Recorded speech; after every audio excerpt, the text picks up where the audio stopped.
Hindi ikaw kung saan ka magsisimula.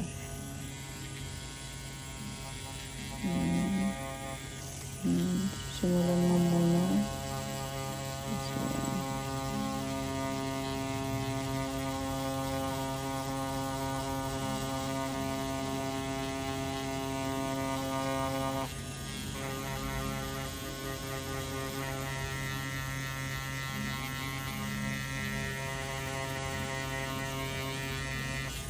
So, pag dito na, ipa-straight mo na yung needle mo para hindi ka sumobra.